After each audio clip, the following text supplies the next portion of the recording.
Video போடுற தற்குறிங்களுக்கு எல்லாம் ஒண்ணு நான் சொல்லிக்க ஆசைப்படுறேன். அந்த பையன் நிறைய சம்பாதிக்கிறான்னு போடுறீங்களே, உங்களுக்கு இவனை பத்தி என்ன தெரியும்? என்ன தெரியும் அந்த பையனை பத்தி உங்களுக்கு எல்லாம்?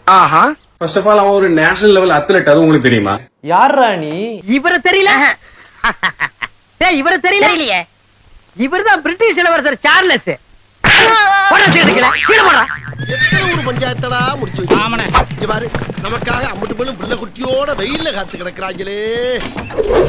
அவன் வீட்ல ஸ்போர்ட்ஸ்ல அவன் வான் பண்ண எவ்வளவோ மெடல்ஸ், எவ்வளவோ கப்ஸ் இருக்கு, அதெல்லாம் பத்தி உங்களுக்கு தெரியுமா? இங்க ஒருத்தனோட உயிர் கொடூரமா போயிருக்கு, அத ஒரு பெரிய விஷயமாவே எடுக்காம மத்தவங்களுக்கு ஒண்ணுனா மயிரா கூட மதிக்க மாட்டீங்க, பேச்சு மட்டும் மதர் தெரேசா மாதிரி.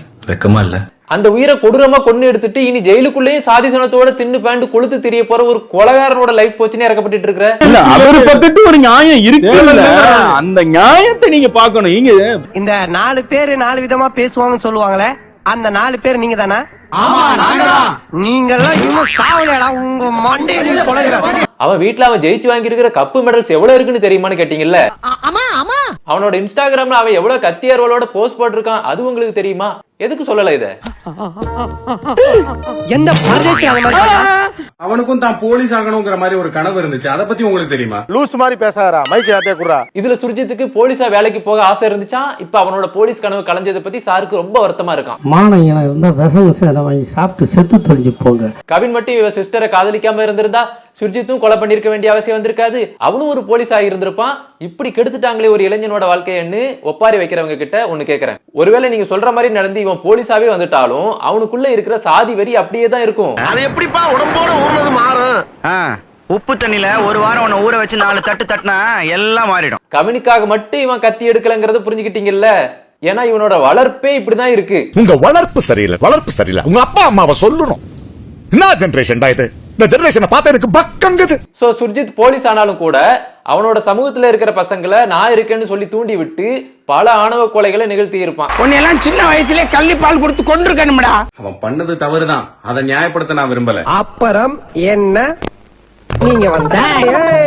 ஆனா இங்க விக்டிம் கவின் மட்டும் கிடையாது, சுஜித்ங்கிற பையனும் தான். என்னடா முட்டாத்தனமா பேசிக்கிட்டு இருக்க, முட்டா பயல.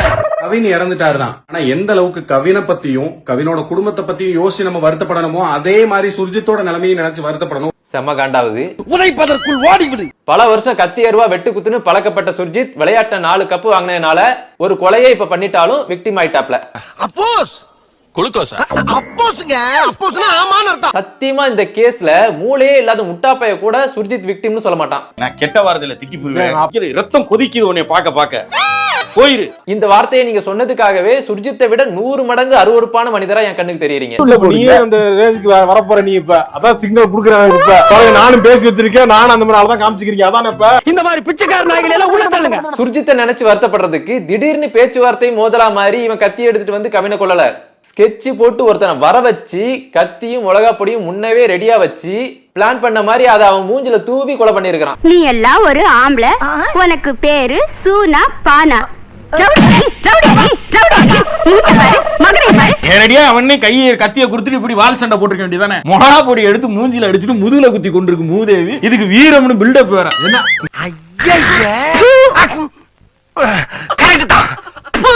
ஏன்னா இந்த வீடியோவுக்கே அவரை நிறைய பேர் கமெண்ட்ஸ்ல திட்டினாங்க. திட்டின எல்லாத்தையும் போயிட்டு பார்ட் 2 பாத்தீங்களா, பார்ட் 2 பாத்தீங்களான்னு மடைமாற்றம் பண்ணிட்டு இருந்தாரு. செய்யறது செஞ்சு போட்டு எப்படி சமாளிக்கிறான் பாரு. சோ நாமளும் இப்ப இந்த பார்ட் 2 காவியத்தை பார்க்கலாம். சுர்ஜித்ங்கிற பையன் தன்னோட ஜாதி ஒரு வெறியா மாறி ஒரு கொலை பண்ணக்கூடிய அளவுக்கு அவனை தூண்டுது அப்படின்னா அந்த விஷயம் ரொம்ப தவறானது இல்ல. ஒரு விஷயம் நம்மளோட அழிவுக்கு பயன்படுது, நம்மள வந்து ஒரு தற்குறித்தனமாக்குது, நம்மள வந்து ஒரு மாதிரி குற்றவாளியாக்க ட்ரை பண்ணுதுன்னா அந்த விஷயம் நமக்கு எதுக்கு?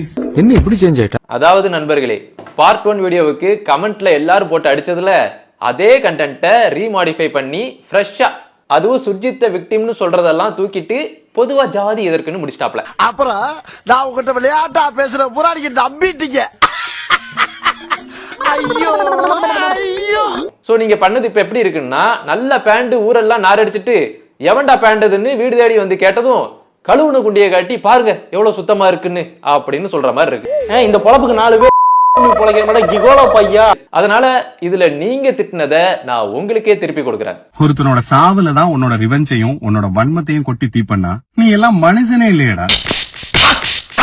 One more take 2. ஒருத்தனோட சாவுல தான் உன்னோட ரிவெஞ்சையும் உன்னோட வன்மத்தையும் போய் கொட்டுவியாரா ஈனப்பயல. That's perfect. நடந்ததெல்லாம் நினைச்சு பார்த்தா வாழ்க்கை ரொம்ப வெறுப்பா இருக்கு மச்சான். இந்த கண்ணாடியை பார்த்து நீயே காரி துப்பிக்கோ. மச்சான் ஓப்பனா ஒன்னு கேக்கட்டுமா? நான்லாம் வாழ்ந்து என்னடா சாதிக்க போறேன்? நானும் ஓப்பனா ஒன்னு சொல்லவா? உன்னெல்லாம் யாரா வாழ சொன்னா? போய் கடல்ல விழுந்த சாவு. வணக்கம், நான் சௌத்ரி தேவர் பேசுறேன். யாரா இவன்? கலர் ஜெராக்ஸ் எடுத்த காட்ஸ் இல்லாம இருக்கான். கோபி சுதாகர் சமீபத்திய உங்களோட வீடியோ எங்க சமூகத்தை ஒரு குற்றவாளிகளா படுத்தி ஏதாவது அரசியல் தலைவர்கள் பேசுறாங்க. உங்களுக்கு கோமாளிகளுக்கு என்ன வேலை? அத கேட்க நீ யாரா? தப்ப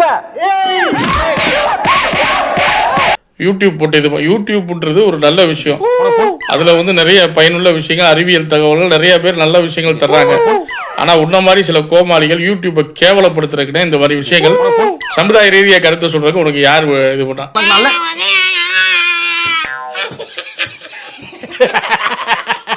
அவன் கிடக்குறான். யார் போட்ட எலும்பு துண்டுக்கு நீங்க எப்படி ஒரு வீடியோ போட்டீங்க? எச்ச நாய்களா? அல்ல கைக்கு நக்கல பாத்தீங்களா? அந்த கண்ணத்தை அப்புங்கண்ணா. அறிவு வேணா?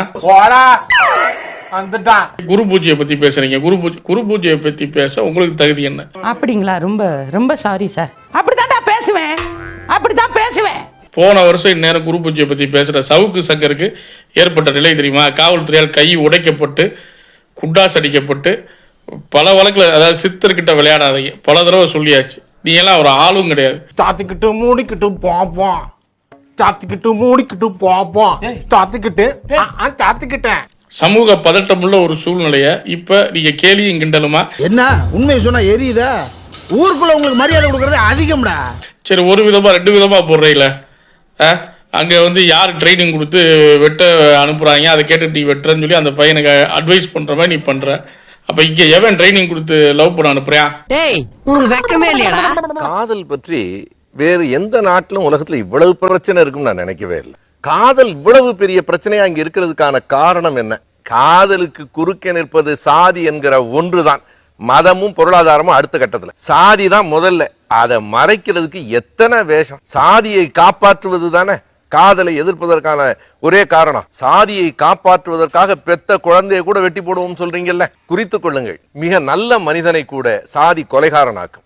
அதாவது காதல்னாலே பதட்டம். ஒரு சொந்த சமூகத்துல பண்ண கூட அவங்களா எடுக்கிற ஒரு முடிவுன்றது ஒரு பதட்டத்தை தான் அந்த வயசுல இருக்கவங்களுக்கு ஏற்படுத்தும். ஆணாக இருக்கட்டும் பெண்ணாக இருக்கட்டும். ஆனா சாதி காதலிக்கும் போது ஒரு தில்லு வேணும். குடும்ப கௌரவத்தை மீறி கல்யாணம் பண்ற எத்தனை பேரோட சிசிடிவி ஃபுட்டேஜ் நம்ம நியூஸ்ல பாக்குறோம்.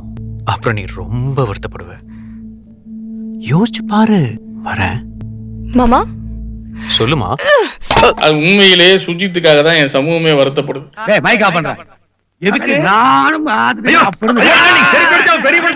ஒரு ஸ்போர்ட்ஸ் மாணவன், நல்ல எதிர்காலம் வர வேண்டிய மாணவன், அந்த பொண்ணோட வாழ்க்கையை விட சுஜித் கொலைகாரனானதுக்காகத்தான் என் சமூகமே வருத்தப்படுது. எதுக்கு தாங்க முடியலன்னு சொன்னியே, விஷம் குடிச்சிட்டு சாவு. இப்ப அவங்க அப்பா அம்மாவையும் சில அரசியல் தலைவர்கள் டார்கெட் பண்ணி சம்பந்தமில்லாத அவங்க அப்பா அம்மாவை வழக்குல சேர்க்க சொல்லி சர்ச்சையா போய்கிட்டு இருக்க விஷயத்த நீங்க காமெடியா பண்றேன்னு சொல்லி இப்படி ஒரு சப்ஜெக்ட் எடுத்து பண்றது எப்படி காவல்துறை பாத்துக்கிட்டு இருக்கு? ஏய், வாய முன்னேந்து போட, ஏதாவது அசிங்கமா பேசிட்டு போற. இது ட்ரெண்டிங்னு சொல்லி ஓட்டிக்கிட்டு இருக்காங்க. இன்னும் உள்ள இருந்து புகையா வருது. இதை எங்க இளைஞர்களை தூண்டும் விதமா கட் பண்ணி ரீல்ஸா போட்டு எங்க இளைஞர்களை தூண்டி விட்டுக்கிட்டு இருக்காங்க. இது எங்க போய் முடியும்? என்னமோ இந்த கம்யூனிட்டி ரெப்ரசன்டேட்டிவ் மாதிரி போட்டு ஏன்டா ஏத்தி விட்டுட்டு இருக்கா? ஏரியால ஃபார்ம் ஆயிட்டேன் கோபி. ஃபார்ம் ஆயிட்டியா? ஏரியால ஃபார்ம் ஆயிட்டு இந்த மாதிரி 4 பேர் சொன்னா தானே வருது. நாய்க்கு பேங்க்குக்கு போனா கேஷ் ஃபார்ம் கூட ஃபில் பண்ண தெரியாது. இது ஃபார்ம் ஆயிடுச்சான். அந்த வீடியோ உடனே பேன் பண்றீங்க. சொல்லிட்டாரியா பெரிய கவர்னர். இது எங்க சமூகத்தை கிண்டல் பண்ணி போட்ட வீடியோ. நீ கிண்டல் பண்ணி போடுறதுனால எங்களுக்கு ஒண்ணும் இல்ல. இளவு வீட்டுல பொம்பளையா கூட இவ்வளவு அழுக மாட்டாளுங்க. ஆனா நீ இந்த ஆளே அழுகிறியடா. இந்த ஆளே அழுகிற நீ. இது ஒரு சமுதாய பதட்டத்தை, சமுதாய சண்டைய இந்த 2 எச்ச நாய்கள் ஏற்படுத்தி விட்டுருக்கு.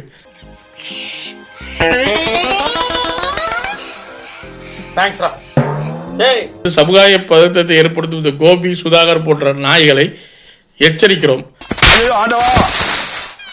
நானும் பார்த்துக்கிட்டே இருக்கேன்.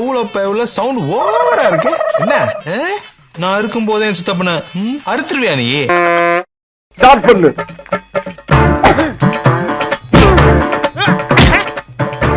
இங்கிட்டு வா. அப்படியா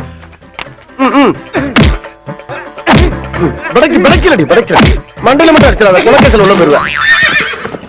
சரியா? உங்க வீட்டு பிள்ளையா நினைச்சு எல்லாரும் என்னை மன்னிச்சிருக்க.